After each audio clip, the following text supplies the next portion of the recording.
राधे राधे, हरे कृष्णा। दशा माता की व्रत कथा। दशा माता की तीसरी कथा। एक साहूकार का बड़ा परिवार था। 5 बेटे 5 बहुएं थी, एक लड़की थी। लड़की का विवाह हो चुका था किंतु विदाई नहीं हुई थी। इस कारण लड़की माता पिता के घर में रहती थी। एक दिन साहूकारनी दशा माता के डोरे लेने लगी। उसी की बहुओं ने भी डोरे लिए। उन्होंने सास से पूछा कि क्या ननद जी का भी डोरा लिया जाए। सास ने कहा कि अवश्य। तब वे बोली कि उनके व्रत के पहले ही विदाई हो गई। तब सास ने कहा कि तब मैं पूजा का सारा सामान साथ में दे दूंगी, वह अपने घर जाकर पूजा कर लेगी। लड़की ने दशा माता का डोरा ले लिया, परंतु पूजन से पहले ही उसके ससुराल से उसके पति लेने आ गए। माता ने विधि पूर्वक लड़की की विदाई की, पूजा का सब सामान रख दिया।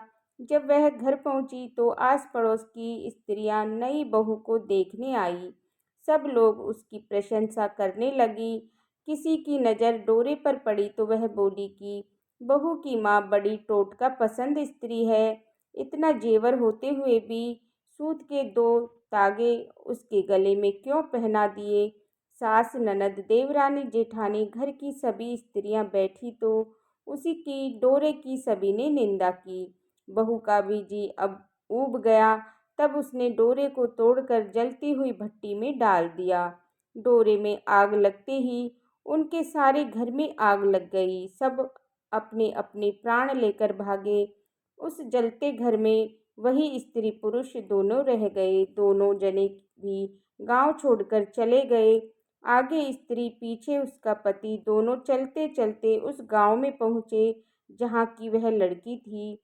उसने अपने पति से कहा कि जब तक कोई जीविका नहीं है तब तक तुम भाड़ झोंक कर पेट भरो, मैं भी मजदूरी करती हूँ। पति भाड़ झोंकने लगा और स्त्री एक कुएं पर जा बैठी। उस कुएं पर सारे गांव की स्त्रियां पानी भरने आती थी। उस लड़की की भाभी भी आई और उसे वहां बेहाल बैठी देखकर बोली, बहन, तुम किसी भले घर की मालूम होती हो, कैसे बैठी हो, किसी के यहाँ काम करोगी। लड़की बोली, अवश्य, परंतु ना तो नीच की टहल करूंगी, ना खराब खाना खाऊंगी। बड़ी भाभी बोली, हमारे घर में तुम्हारे लिए नीच काम है ही नहीं। जब से हमारी ननद ससुराल चली गई है तब से हमारे बच्चे हैरान होते हैं। तुम उन्हीं को खिलाती रहना। उसके राजा होने पर स्त्री अपने घर गई और सास से बोली कि माता, कुएं पर एक दुखिया लड़की बैठी है, वह हमारे यहाँ तुम्हारे पोतों को खिलाने पर राजी है और अगर आज्ञा हो तो उसे रख लें। सास ने कहा कि खुशी से रख लो। वे दूसरी बार पानी भरने गई तो उस दुखिनी को अपने घर ले आई। वह अपने भाई के बच्चों को खिलाती, खाना बना खाकर निर्वाह करती। फिर से दशा माता के डोरे लेने का समय आया। सास ने कहा कि जब वह घर में रहती है तो उसे भी डोरा लेना चाहिए। तब बहुओं ने कहा कि ननद जी का डोरा लिया था, आखिर पूजा नहीं हो पाई और उनकी विदाई हो गई। अब दुखनी को डोरा लिवाती हो, यदि पूजा होने के पहले यह भी चली गई तो तब क्या होगा। अब सास बोली कि अब क्या हानि है, यह जहाँ भी रहेगी पूजा कर लेगी। तब दुखनी ने भी दशा माता रानी का डोरा ले लिया। 9 दिन तक कथा कहानी होती रही। व्रत पूजन यथाविधि हुआ। 10वें दिन साहूकार के 5 बहुएं और उसकी सास ने सिर से स्नान किया, घर में गोबर से चौका लगाया और चौक पूरा और पूजा की तैयारी करने लगी। तब दुखनी बोली, भाभी, मुझे फटा पुराना कपड़ा मिल जाए तो मैं भी स्नान कर आऊं। तब बहुओं ने सास से पूछा कि हमारे पास ननद जी की साड़ी रखी है, कहो तो इसे दे दें। सास ने कहा कि दे दो। अपनी पुरानी साड़ी लेकर दुखनी स्नान करने गई। उसने सिर से स्नान करके साड़ी पहनी और गीले बाल बिखराए हुए घर आई। यहाँ पूजा आरंभ हो गई थी और ज्यों ही पूजा में आकर बैठी, एक भाभी ने कहा कि साक्षात ननद की ही नार है। इस पर सास ने नाराज होकर कहा कि चुप रहो, मुझे कथा कह लेने दो, तुम्हारी बातों में मैं कथा भूल जाती हूँ। बहुएं चुप हो गई। फिर दुखनी समेत घर की सभी स्त्रियों ने पारना किया। फिर सभी स्त्रियां एक दूसरे का सिर गूंथने लगी। एक भाभी ने दुखनी से कहा कि आओ, मैं तुम्हारा सिर गूंथ देती हूँ। सिर गूंथते हुए भाभी बोली, जैसे गूंथ इस सिर में है वैसे ही गूंथ हमारी ननद के सिर में भी है। इस पर साहूकारनी बोली कि मेरी लड़की अपने ससुराल में सुख देख रही होगी, उसकी तुम कहाँ इस दुखनी से तुलना करती हो। सास ने बहू को डांट दिया, परंतु उसकी बात उसके ही मन में ही लग गई। उसने दुखनी को कहा कि आज रात तुम मेरे पास सोना। रात को जब बहुएं सो गई तब बुढ़िया ने पूछा कि क्यों दुखनी, तेरे पीहर में कौन कौन है। ऐसे ही उसने जवाब दिया कि 5 भाई, 5 भाभी और तुम जैसी माँ और पिता थे। और पुनः बुढ़िया ने पूछा कि फिर क्या हुआ। वह बोली कि मैंने अपने पीहर में दशा माता का डोरा लिया था, उसका पूजन नहीं हो पाया, ससुराल को विदा हो गई। वहाँ स्त्रियों ने मेरे गले का डोरा देखकर हंसी उड़ाना शुरू कर दी। तब मैंने उस डोरे को आग में डाल दिया। उसी डोरे के साथ साथ सारा घर जलकर भस्म हो गया। सब लोग 3-13 हो गए। हम दोनों जान बचाकर भागे वहाँ से और चले आए। माता ने पूछा कि तेरा पति कहाँ है। वो तो भड़बूजों के यहाँ भाड़ झोंकते हैं। साहूकारनी अपनी लड़की को पहचान कर उसे गले से लगाकर रोने लगी। उसके रोने का शब्द सुनकर 5 लड़के और उसके पास आए। तब बुढ़िया ने कहा कि यह दुखनी कोई और नहीं है, तुम्हारी सगी बहन है। तुम्हारा बहनोई भड़बूजों के यहाँ भाड़ झोंकता है।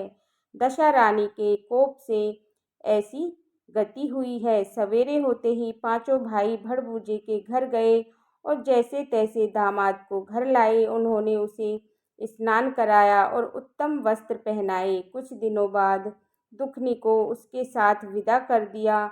दुखनी अपनी दशा पर विचार करती हुई जब ससुराल जा रही थी तब मार्ग में उसे नदी मिली। कुछ अप्सराएं नहाकर दशा रानी का डोरा ले रही थी।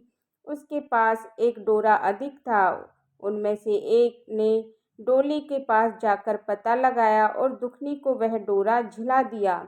जब दुखनी घर पहुंची तब उसकी सास और देवरानी जेठानी सब उसकी बाट देख रही थी। दुखनी ने कहा कि तुम लोगों ने पहले दशा रानी के डोरे की निंदा की थी, इसलिए सबका विक्षोभ हुआ और घर का धन धान स्वाहा हो गया। अब की बार कोई डोरे की चर्चा ना करना।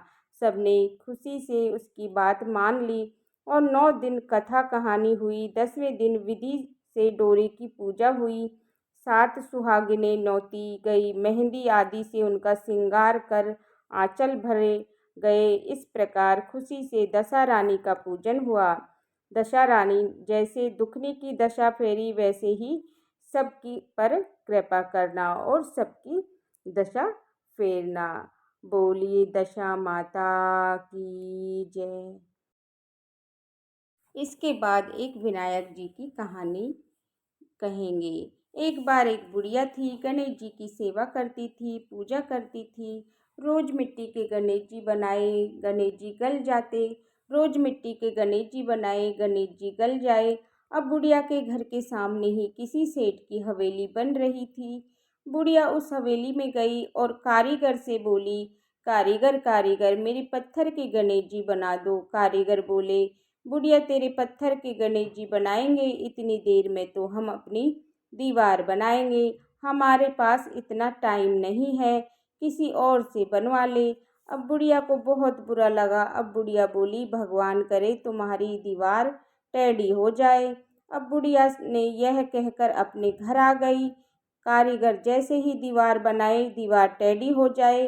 फिर दीवार को ढहाए, दीवार जैसे ही बनाए टेढ़ी हो जाए। फिर दीवार को ढहाए। शाम को आए सेठ जी। सेठ जी ने कहा कि आज तो कुछ भी काम नहीं किया। बोले, सेठ जी काम तो बहुत कर रहे हैं, लेकिन जैसे ही दीवार बनाए दीवार टेढ़ी हो जाती है। इसके बाद कारीगर ने सेठ जी को सारी बात बताई बुढ़िया वाली की, कैसे कैसे बुढ़िया हमारे घर आई थी और उसने गणेश जी बनवा रही थी और हमने मना कर दिया। अब सेठ जी बोले कि मुझे उस बुढ़िया के पास लेकर के चलो। कारीगर सेठ जी को बुढ़िया के पास लेकर के गए। बुढ़िया के पास जाकर सेठ जी हाथ जोड़कर बोले, हे बूढ़ी माई, हमारी दीवार सीधी कर दो, हम तुम्हारे लिए सोने के गणेश जी बनवा देंगे। इतना कहते ही सेठ जी की दीवार सीधी हो गई। सेठ जी ने बूढ़ी माई के लिए सोने के गणेश जी बनवा दिए। हे गणेश जी महाराज, जैसे आपने सेठ जी की दीवार सीधी की, वैसे ही इस कहानी को कहते सुनते हुंकारा भरते हुए सभी के सभी कार्य सीधे करना और सभी पर अपनी कृपा दृष्टि बनाए रखना। तो इस तरह से हमारी दशा माता की कथा पूर्ण होती है। बोलिए गणेश जी भगवान की जय। बोलिए दशा माता की जय। अगर आपको ये दशा माता की कथा पसंद आई हो तो मेरे वीडियो को लाइक करना, चैनल को सब्सक्राइब करना और कमेंट बॉक्स में दशा माता की जय अवश्य लिखना। देखने के लिए बहुत बहुत धन्यवाद। सभी को राधे राधे। जय श्री कृष्णा।